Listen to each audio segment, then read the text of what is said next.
currently going to Iran. Yeah. So looking at various contexts in terms of abortions, how abortion stigmas operates. So how can we address them, looking at the various stigmas that are associated with it? Thanks, Liam, for the question. Can you hear me? Yeah. Okay. I just wanted to start off to say, thank you so much for those stories. They were so powerful, and I still am taking it in. And just, thank you for your courage in sharing these stories, really. And as you said, stigma can make it so difficult to share experiences about abortion, and makes it really isolating, right? And so this event, storytelling is just so critically important. I think research and data coupled with storytelling is a really powerful way to counter some of the harmful narratives about abortion that we hear. And as Leo said, Blumarker's data very clearly shows that abortion is a shared experience around the world. It doesn't matter what the legal status of abortion is, right?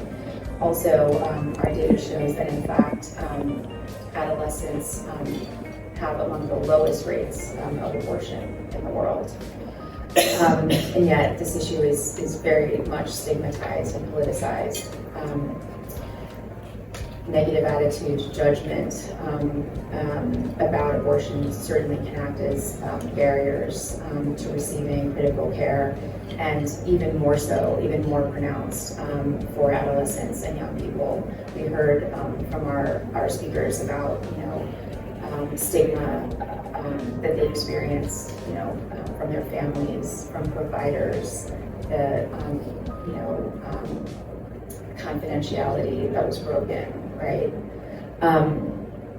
And so I think in terms of addressing stigma, that's where movement building comes in. That's why we're here, right, at Women Deliver, to really share these stories, couple, really bring together strategies in terms of data, policy, communications, storytelling, and come together to start to break down some of this stigma and to really work together again among all of these various countries and globally to also shed light on what it would mean to carry an unwanted pregnancy, right? Or not be able to seek the care that you need, or post-abortion care if complications arise. So I think that it really is a matter of us all kind of coming together, and I think we're going to talk more about movements. And I think that abortion as a critical piece of SRHR is a critically important piece of the larger movement around gender equality. Thank you. And also, just like you said, storytelling gives more energy, because it gives people the opportunity to move more and step for the rising. So that's a great point. So I'll come to Mercy. Looking at the cross-cutting issue that has to do with abortion, how can family planning information and services present on safe abortion? Okay, so I'd like to start that from the work my organization does in Nigeria. It's a big issue, because as much as we want to provide adolescent girls and young women with information on how on safe abortion, or even how to prevent unsafe abortion, but then there's this law that does not allow you to do abortion except on some maybe life-threatening situations, and you have to sign a lot of documents for you to even do that. So coming from that point, and also understanding the context of how there are different areas or issues in Nigeria. So my organization works with adolescent girls and young women in northern Nigeria. And for us is that even providing information on sexual and reproductive health is still a big deal. And then if you want to even go further to, give information on safe abortion, and then you're now in between the girls and the government and all the laws that just restrict them from having this information. However, I would like to say that stories are powerful. They move people to, action. They just move you. However, is that abortion, providing adolescent girls and young women with information on, sexual and reproductive health, on contraceptive, can help them prevent unsafe abortion. There's something that happens that when girls, say 16, 15, or even 17 get pregnant, and they maybe went for an abortion, and it comes with a lot of complications, and you see parents and almost everyone will be like, how did this happen? And what I always think about is, you expect a young girl to have sex and you're asking how did she become pregnant. However, you never give her the information and it becomes difficult. So it's like that girl is, so the situation is that it's not about her right, it's not about her body, it's about what people say. So when a girl gets pregnant and is about to go for abortion, she wants to go to a doctor that is not well known because of stigmatization. And so that doctor, because if she goes to maybe a well-known doctor, the doctor knows her auntie knows, it's just, of course, automatically gets to a parent, and she's just a bad girl that is not going to do anything. So, providing girls with information on, contraceptives, and just giving them that information helps them prevent unsafe abortion, because when a girl is informed, she's able to make decisions that affect her life. So, it's one thing for you to tell me that this is ABC about something, and if you go ahead to do it, you know that whatever you get from it, it's the consequences is as a result of the decisions you've made. But it's a different thing when a girl just exists. She doesn't even know what to do. So she gets into this, she goes for an unsafe abortion, which could lead to complications that would affect her future. She's unable to even go back to school. Her health is just there, and she's unable to even contribute meaningfully to the economic development of our nation. Just looking at that part, that when a girl's life or health is affected, it's not just, it has a lot of components around it. So because we're clamoring or talking about the health for, reproductive justice, it's not because we're just that feminist group. It's not because we just want to talk about women's health. It's because when a girl's life is not given to her, it affects everything about her. And that's why it is so, giving information on, information and services of contraceptive, of course, will help prevent unsafe abortion. Thank you. Yes, and I do agree with you, because information has the power to create a change. So if people are not aware, obviously, there'll be large challenges. So with that, I'll move to Vinitha. So obviously, we know that young people are the one mostly affected. So what are the challenges that young people, face in accessing information, about services on safe abortion?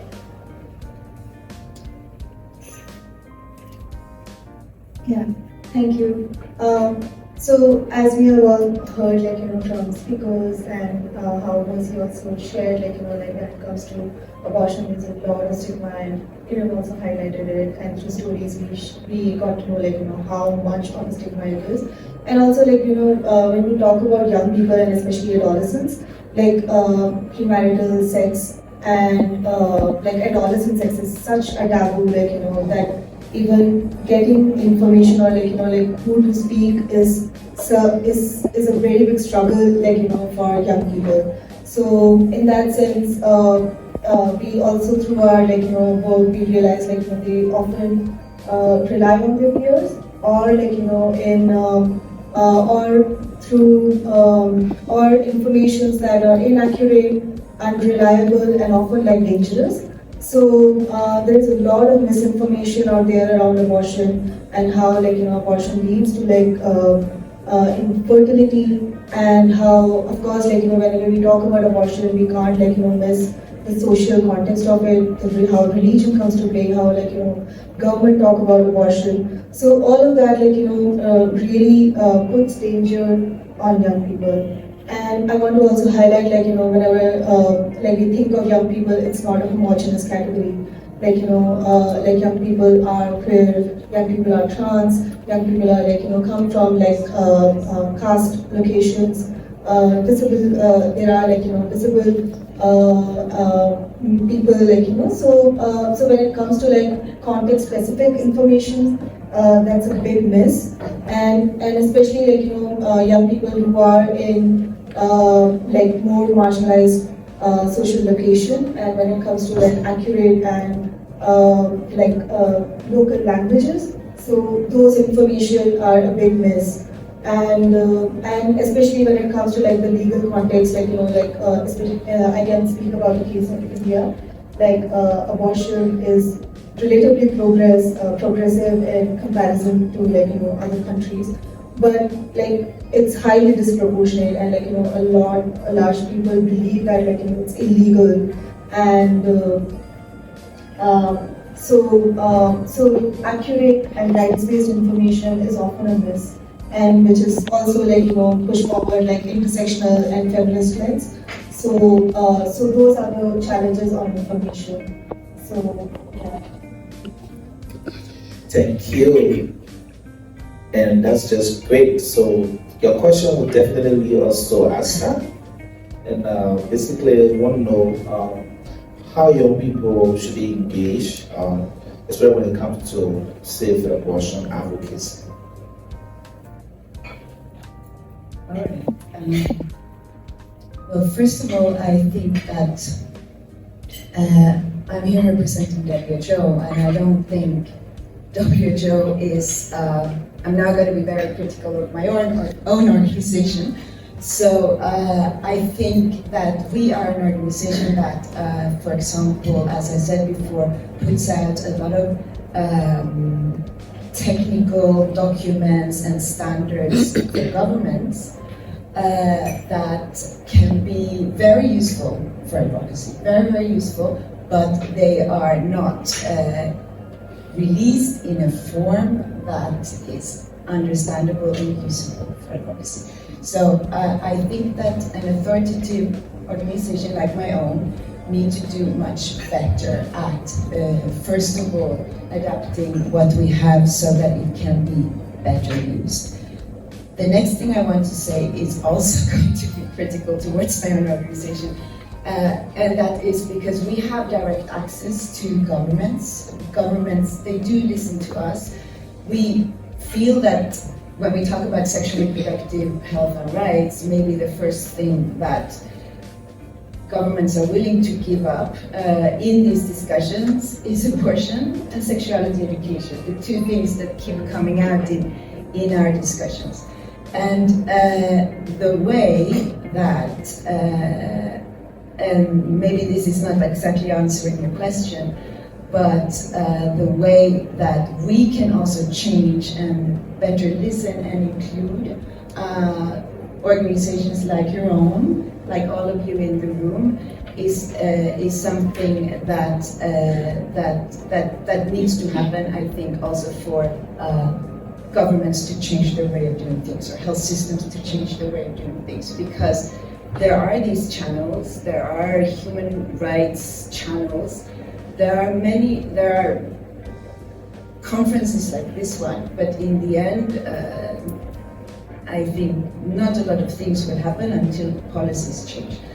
And yesterday, in this very same room, the Center for Reproductive Rights, which is this amazing advocacy organization, they released their World Abortion Law Atlas, saying that we talk a lot about backlash, but in reality, if you compare it, there are 60 countries that have changed their abortion laws to the better, and there are 4 countries that have actually gone back. So this is also a story we need to talk about, that change is possible, and it's possible because of the work that you do, possibly combined with the work we do, but it's also about making these connections and talking about that change is possible. Thank you. Thank you. And I really like the part that you talk about, like people need to change their strategy towards engagement. I think that's something very great. And so that will lead me to our next question, and that is for Irum and Vinitha. So basically, I want to know, do girls between the ages of 12 and 17 years have the right to safe abortion services as part of their SRH, rights and autonomy? Anyone can start. Yeah. I mean, in the context of India, abortion is not a right here. So it's really, it's highly regularized and legalized. So in that sense, for adolescents, it also interspeaks with, it conflates with the law on POXO, which is another law, that protects adolescents from sexual abuse. But what it also does is criminalizes, adolescent sexual relationship. So there is also mandatory reporting that adolescents have to do, that the providers have to do, for when such cases also arise.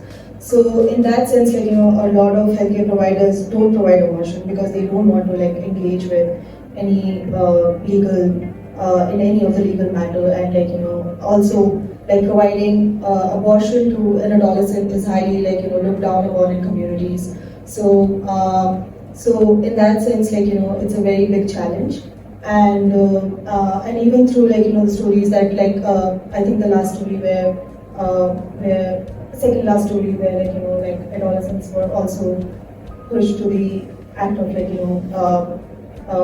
choosing death, and that has also come up in the regions where we work. So a lot of cases on adolescents, consenting adolescents, they elope from the community because they don't know whether their relationship would be accepted. And in the context of India, intercaste relationships are highly looked down upon. So there's nothing more than that they choose to elope, and a lot of and they don't have access to contraception. And again, because of the stigma and everything, so when adolescent girls are in a situation where they are pregnant, they don't know where to go, and especially if they are from in a rural setting, then finance is a big issue. Where do you get money? And hospitals are very far away. A lot of hospitals are also not active. So in that sense, then a lot of their options is unsafe abortion and a lot of back alley abortion, which are really which are very fatal, often fatal to them. So those are the precarious situations where adolescents are put into, and they are literally pushed into very dangerous situations. And it's not a right. And when it comes to abortion, we also need to center it with dignity, this is a right. And whenever I think about abortion, I also got to know that it's safe abortions are safer than root canal surgery. So no one is gonna ask you oh, why did you do root canal surgery? And it's between me and my personal decisions with my doctor, right? We really need to think about why whenever we talk about abortion, there's so much morale and so much justification that abortion seekers have to give, right? It's just another, it should be looked as a health system, like a healthcare. And I hope we also achieve where adolescents are not put in a situation where they choose when they have to rely on very dangerous situations. So yeah. And sorry, I'm just reiterating how when it comes to adolescents, they also don't have a lot of access to sexuality education. So often they also don't know that they are pregnant. And in a lot of cases, when they come to know that they are pregnant, they are also nearing second trimester, and then a lot of healthcare providers again don't want to engage with second trimester. So a lot of these situations are. Thank you. Irum? So anyone who can get pregnant should have the right to decide whether to have a child or not. Access to safe abortion has been established as a human right by international human rights bodies and international frameworks. And also the global trend is towards expanding access to abortion. So 53 countries have expanded legal grounds for abortion since the turn of the century. And we've seen this very dramatically in Latin America, right? Recently with Argentina, Mexico, and Colombia having decriminalized or legalized abortion. But 40% of women still don't have access to abortion. And I think we collectively need to advocate, right, for the decriminalization, legalization of abortion. And I think one place where we can make kind of incremental progress in this regard is to recognize minors' sort of unique need and right to access abortion. Yeah, thank you so much. And I like the part that you said anyone can get pregnant, they should have right to access. Yeah, I think that's so energetic. Also with that, the next question will go to Mercy. And basically, Mercy, I want to know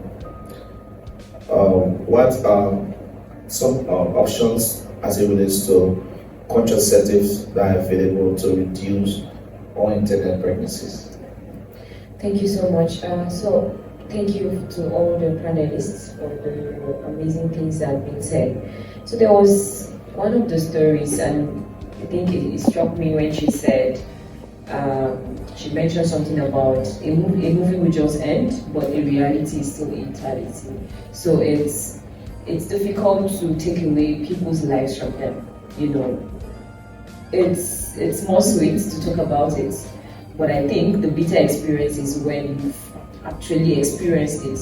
And when a lot of times when adolescent girls are stigmatized and they just get pregnant and they go for abortion, it's easy to, everybody just talks, why did you do this? Don't you know you become a shame to the family? However, you do not know how it feels.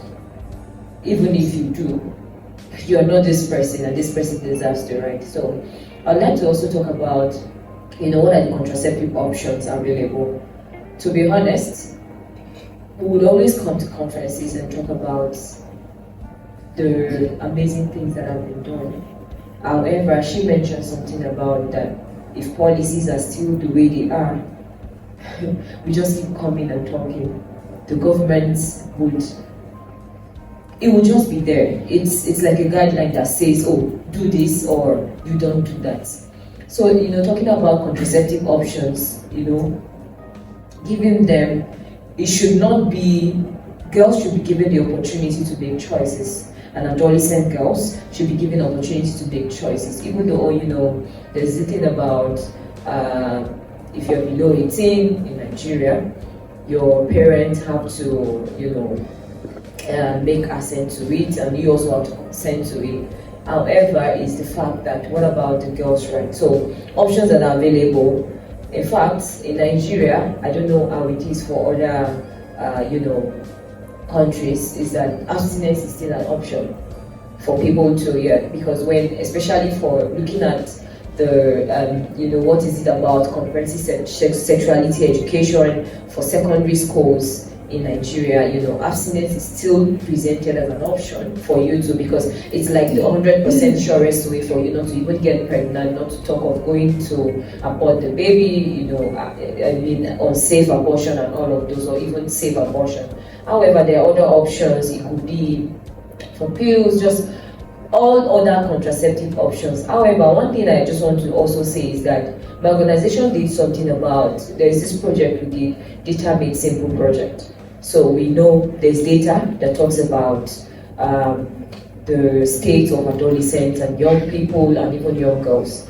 However, what we did was to simplify this data into storybooks by young people themselves, and it was used as a tool to advocate for their own right. So you know how that stories move people to action. So after the development of the storybooks, the same young people went from different places and then advocated for their right, especially to decision makers. So they didn't just go to just anywhere, but it was used as an advocacy to push for the rights of adolescents and young people, accessing information on family planning, and just all about contraceptive. So I mean, those are like the options. It could be pills, it could just be all of those options that comes with accessing information, so that number of unintended pregnancies can reduce. So there's one thing for I am ready for it. One of the storytellers talked about financially ready, emotionally ready, and just looking at all this concept and context. But then is that if a girl says she wants to go for abortion, you should understand that, especially I would like to talk about Nigeria. So the thing about it is that when a girl is pregnant and pregnancy already, it's like she's away from achieving her dreams. So even if she goes back to school eventually, but there's just that stigma that says that this girl has become pregnant at some point, and if it now happens that she aborted the baby, she went for an abortion, it becomes another problem. So it just prevents people from all of this. So I just would like to say that those are like the options available. However, we've talked about a lot of all of these options. Can we also look away from what are those other things that would even enable these girls get information? Because yes, there's the service part of it. However, can we move away from that? Because over the years, services are available. The problem is them accessing the services, getting the services. Can we also look at other ways that would make them get information and also guide the people around them and make decisions for them in a way, also enable them get access to this information? Thank you so much. I'm just energized from what you said related to access. I think it's something very critical that we all need to note, because the services could be there if we don't have access to the environment. So I'll ask this question to Asa, and basically we're trying to be brief. I think we're trying to run out of time. So yeah. So what resources are available at WHO for young people when it comes to safe abortion? Okay, I will be brief. But first of all, I just want to follow up on what you said on abortion as healthcare. So the WHO produces guidelines for health services, right? And there has been several versions of the abortion care guidelines, going from the more previous version, which was preventing unsafe abortion, to the new version, which is about 1 year old, which is focusing on abortion as healthcare, and it's building on all the information that has been generated through human rights mechanisms and the health research.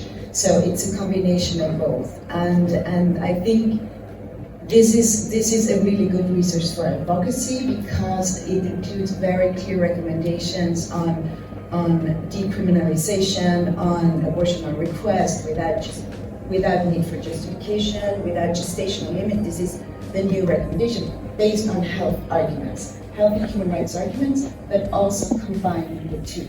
And I think this is a good way to move forward in advocacy. We're already doing it, but I think we can do it even more. Those who are opposed to rights or women's rights, maybe the health argument can somehow help. Then we have a database where we collect policies and we compare these. So each and every country is compared to the WHO guidelines. How on each and every recommendation is the country doing? Where to focus the advocacy? If it's legal, first of all, we would like abortion to be out of the laws. It's health. Like you were saying, root canal. I mean, why is one area of health so incredibly legalized? It doesn't make sense. It's to control women's rights. So this is one part of it, this database can be used to sort of find where your country is doing okay, and then where the advocacy can be focused. So those are the two things I would promote, and then I'm also inviting everyone to help us to improve these documents, and this is something that even can be done through the website. So thank you very much again. Yes, I just have a little follow-up to that. I think we have a lot of young people that are doing great. Still listening to them. I'm also looking at financial resources that are also available that they could also access to enhance the work that they're already doing. Can you speak to that? I think this is one of the key messages that will come from this conference. I think these discussions are going on. It's like what's happening in each and every room around the power shifting dialogue. And this is about the resources and how the resources does never trickle down. It's just, first of all, maybe it goes not to SRHR that much anymore, and some countries are reconsidering and thinking and I don't know what, but it doesn't go down to those who are actually implementing. So I don't, as WHO, have any recommendations. I think that this conference will come with a very strong recommendations on a shift, a power shift when it comes to resources for SRHR. Thank you. And now we are already out of time, so we'll just take the last question, then you could just use it to also give your closing statement. So like I love it to be brief, at most 30 to 45 seconds, please. Yeah, so in this case, we're looking at stakeholders, which are funders and policy makers and healthcare providers. So we want to know how can everyone collaborate in terms of improving information when it comes to safe abortion care and services. Collaboration of all of these stakeholders. How can they collaborate to ensure that information about abortion services are also enhanced and increased? Looking at youth participation, looking at women, looking at the policy makers, looking at the funders and everyone. So I start with you. I think, so one of the challenges that often falls within the health system is how a lot of conversation on maternal health is there, and it also conflicts with whenever there is an ask for abortion rights.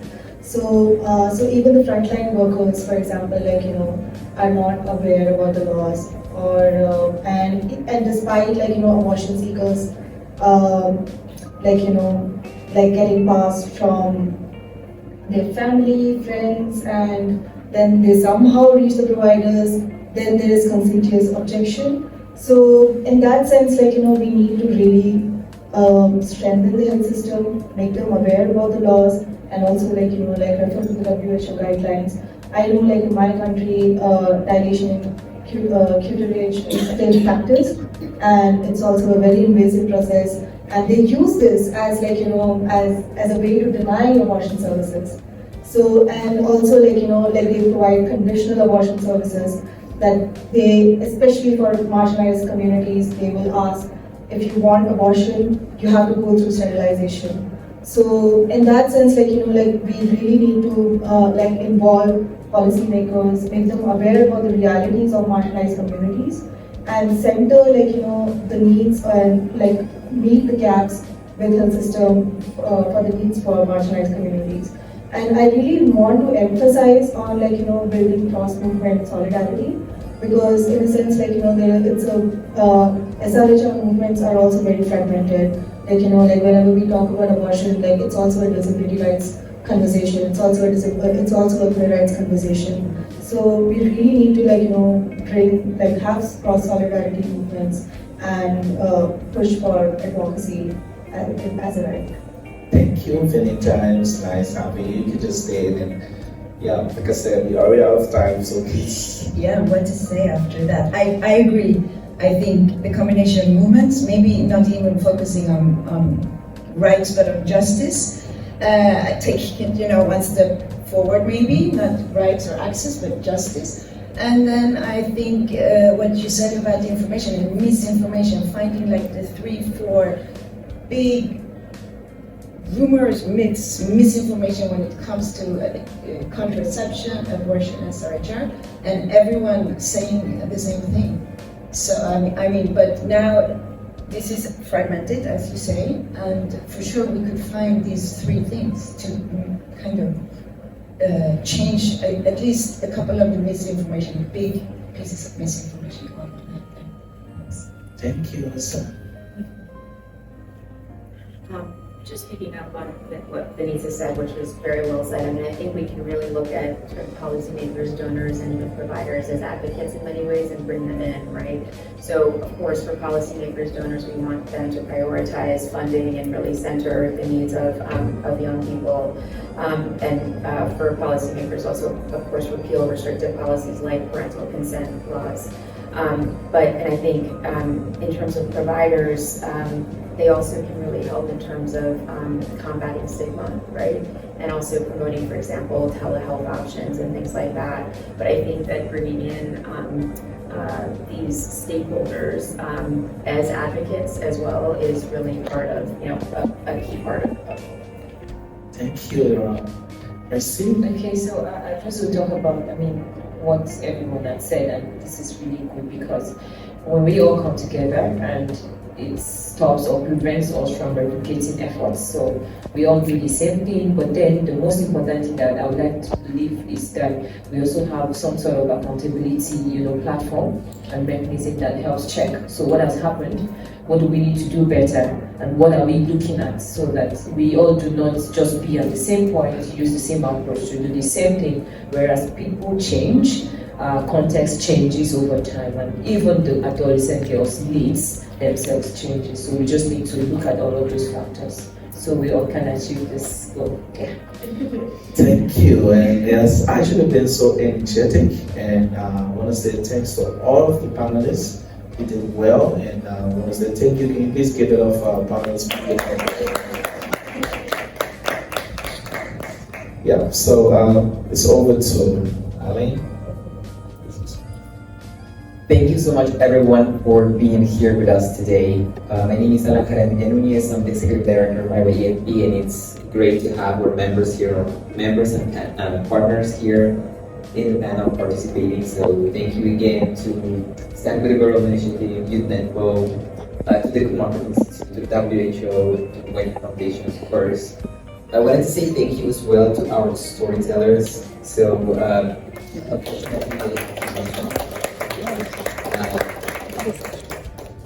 session. Yes, so thank you so much again. Another special thank you to Peace as our director of communication. She's been working really hard to coordinate and put this together. So thank you so much. Enjoy the rest of your day. Thank you.